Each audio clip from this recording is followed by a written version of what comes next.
Bây giờ thời đại vào đi nếp bỏ nó nữa,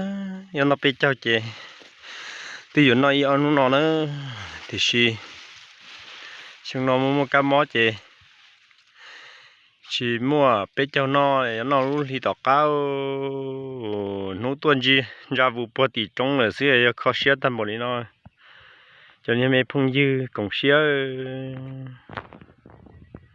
nếp bỏ khó xé, thì nhà bây giờ nó mà tới đa vào đi nó. Chạy ô tô khó xế gì hả? Bắt đấy tứ ô cho ta lỡ thì khó xế thế bây giờ nó đua ta rồi chứ giờ tròn đua liên đua tế đua cứ ti không dư nó nữa thì nó lại muốn lulu ô tế bố cứ tế cho nhau ta đi để chơi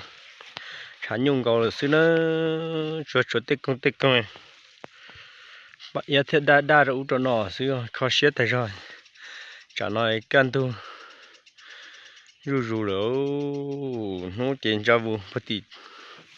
bông trống tua cho giết trả đấy to rù là mù mình thành câu xưa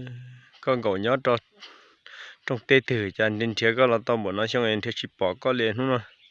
trả giết chứ quý anh ta trả giết luôn giống chứ quý anh ta luôn giống em có gấu muốn nhớ trong tết thử là có bộ đó lò lửa con chạy cú lúc sợ thổ ba giá tên ra bao đi nói chả nó có tí chỉ lòi